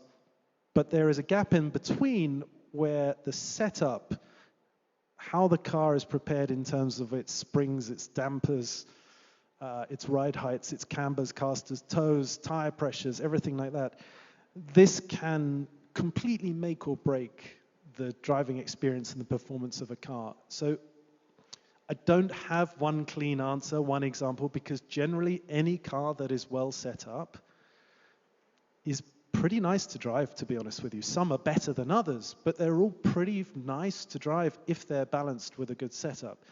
But if you take one that has never had that attention to detail because the people who are custodians of it for the last few decades don't really understand how to do that, it can be a real dog, and that's when it gets challenging. Thanks. Are there any other questions? I'm afraid to go down that lane to ask about specific models, how they drive, because we'll never stop this evening. Are there any other questions? If not, I think we can slowly come to the end of the day. Thank you so much for sharing. Thank you for having me. And for the movie, that was an amazing experience. Yes, so like I was saying, we are slowly coming to the end of the day. I've been here throughout of the day, and I cannot resist to say it was a wonderful experience, first of all, because we've seen so many facets of the classic car world, and we traveled around the world in a whole symposium, if I may say so. I loved a lot of ideas that have been shared here. One of my favorite was that in the process of restoration or preservation, you need to be a researcher, a historian, or a detective first, before you even touch the car. This is something that I have seen throughout the speeches, and I find it highly valuable and precious. I also loved how diverse the experience was, not only from the perspective of culture, because we have seen so many approaches from so many parts of the world, but also from the perspective of the content, from emotion to real concrete facts. And also, in the end, I would only just say this, it appears that there is a lot of need to discuss about these topics. I'm so happy to have here at Sinaia so many wonderful guests. And I want to invite for the closing word Mr. Tito Bresters, the president of FIVA. And I hope that in 2 years we'll meet again somewhere here in Romania to continue our conversation and maybe our debate. Thank you so much from my side. Thank you so much. I think it was a real successful symposium. Wasn't it Herbert von Karajan that compared the sound of a Ferrari with the sound of a symphony? And I think the video that was shown by Sam proved that comparison. A short flashback on what we have seen and heard today. We started with Adolfo Orsi. I introduced myself these words of conceptual authenticity. I think I have to add one word. It's about pure conceptual authenticity. And we talked also about the importance of colors, and that I think is something that will please also one of our global partners, which is Glasurit. Then we have had Andre, and he discussed the challenge of restoring a car that belonged to a celebrity. I think Laura indeed added a very interesting element, a scientific element, also showing at what level the restoration of cars has come now, at a level which only can be compared with the restoration of other artifacts of culture and history. Then, of course, the very touching presentation by Pt.3, really very interesting. Also, I think interesting because it shows that many restorations, of course, are done by people themselves, indeed at home, as you call it. And I appreciate very much your, of course, your decision of your club also to become a member of FIVA. Then, of course, we have had Mike, and he showed us the power of passion and the power of passion that empowers young people. I think a very important contribution because it's all about attracting young people to work in our sector. Then David about originality, also showing that going back to originality also brings a kind of return to the imperfections of the original manufacturing processes. And of course he also very much stressed the importance of research. Then Enrique, he showed different approaches for restoration. The aspect of just limiting the restoration to bringing some, keeping the patina of the car. And then, of course, also, who was it? Of course, Raymond. I already expressed my admiration for what's happening in Iran. Really something unbelievable, I must say, and I'm happy that you were able to come here, if not with a whole team of your club, but at least two very important persons that were able to present their progress in that country. Yeah, and of course the empowerment of women, I think, a very important aspect, maybe also something to pay attention to in another kind of a symposium. Then, of course, last but not least, Sam, I think I can conclude this by the dilemma between, let's say, winning numbers versus matching numbers. So I think that's maybe a very short conclusion of your contribution. I don't know if Gabriela is somewhere around, because talking about winning numbers, I think it should be about winning teams. And when there's one winning team here, then that's the team that organized this wonderful symposium today. So I would like to thank, I start with indeed the technicians. At a certain moment I got a picture of the technicians and I asked where they are. And they are indeed here behind the screen. So that's indeed something special. Also because when talking about behind the screen, that's also what FIVA does very much when it's about the political work that we do. That's very much the lobbying behind the screens. That's not something where you have all the time the cameras of the photographers or the social media. That's a very slow work. I would say it's something that you cannot easily determine when you have progress or not, but it's very important, of course, to note that to keep our vehicles on the road, we have to do that work behind the screens in contact with all the politicians, policymakers that are relevant for that. So I would like to, I hope that Gabriela is somewhere around here and that she would come to the, sorry? Yes, she's behind the screen, because I would like to present her something, so it's difficult to, oh, there you are. So I have something. I was lately in Geneva. I stayed in France, and I came into a bookshop, or actually it was more a kiosk, and they had a wonderful range of magazines there.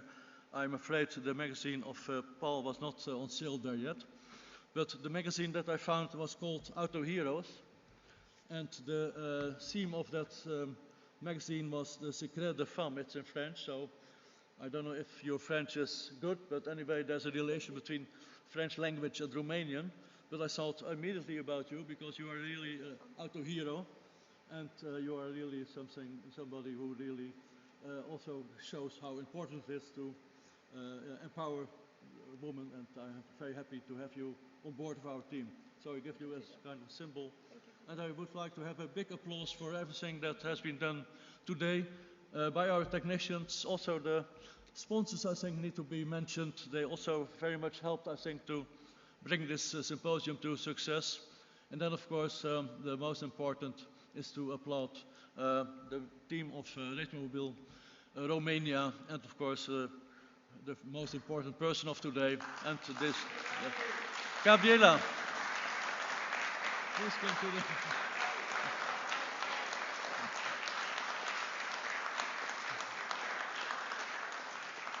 So that's all what I would like to say. Of course, I also like to thank Gautam, because he is kind of the spiritual father again of this symposium.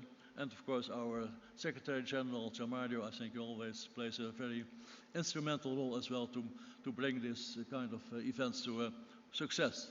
So I thank you very much. I wish you have a very nice day for the rest of the time in Romania, or a safe trip back, and hope to see you maybe on the screen, but even better, of course, like now in a room like this, or in a discussion after this. Maybe you have some time to have some further discussions on the subject. Thank you so much, and all the best. Thank you.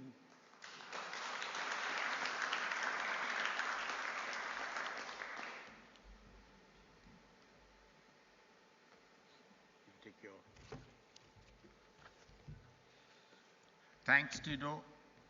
And I think Tito did most of the thanking. So, in fact, that was supposed to be my job. That's what Gabriela told me.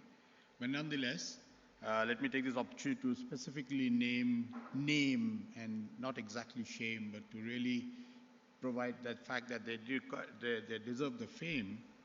That's Vlad, Ovidio, Bogdan, Viorel, Serban, Razvan, excuse my pronunciation and sometimes, Christy, Daniel, Ora, Sandu, Raul, Anya, and all the others in the team Retromobile Club Romania, an absolutely extraordinary team. I think they're one of the best around.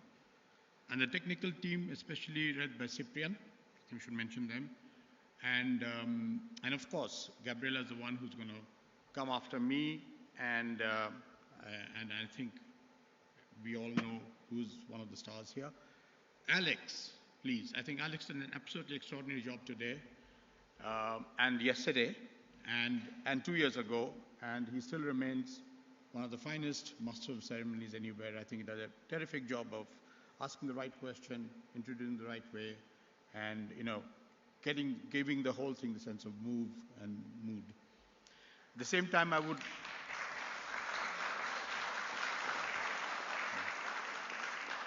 also like to mention, of course, Gian Mario and the rest of the FIVA team that's here, Pt.3, Johan Koenig, and there's Alexander, and I don't know if I've missed out anybody else. Of course, Alize, who's been supporting the whole thing, and the fact that I do think that we do have a thing going with the symposiums, which has been very useful, very educative, and this is just we've touched barely the tip of the iceberg. And the fact of the matter remains is that when we are able to get together people like Sam, like Adolfo, like Pt.3, Ramin, Mariam, for the rest of the people who have been here, Mike, and there's Pal, who's been here, and so many others who come together and contribute and kind of, let's say, discuss and sometimes debate, sometimes argue. It's all required to be able to understand things better, for us to get a clearer idea of what we need to do, because we have a movement going which is under, let's say, I won't say under attack, but it's clearly something that's changing where, given the fact that climate change is an issue, we have, let's say, our scope, our roads reducing in a way, where we are not saying that we are fighting the climate change, not one bit. It's just that we do believe that we have our own space in the future of the world in terms of the cultural aspects. And I do think that we need these symposiums to be able to get together the thinkers of the historic vehicle movement, to be able to come together and find a way to be able to, let's say, better the movement without compromising, at the same time without, let's say, getting into conflict with anybody else. So that's the basic idea, and I hope we can see again we have had an extremely successful symposium today, and we do believe that this is just the second of many, many more that we will see with Retromobile Club Romania in Sinaia or wherever else they would like to next take it to. Thank you very much, and I really thank you all for having come here today and to have participated in this. Thank you.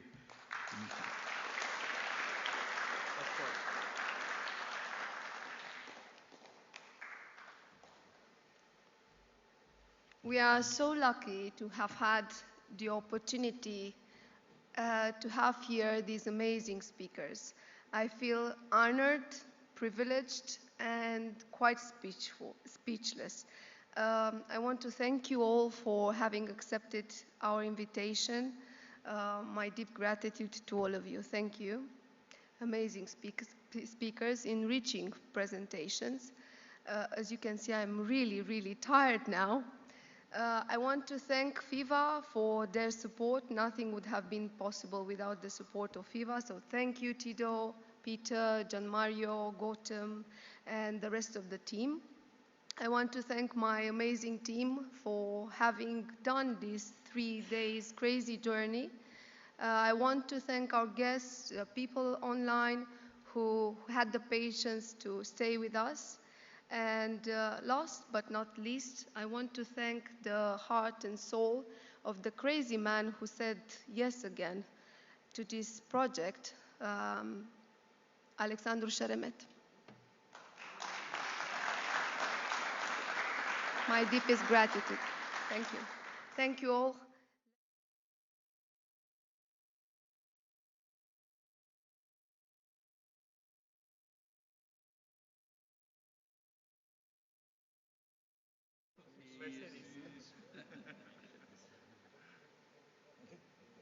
Oh, it's a BMW. It's also a good for a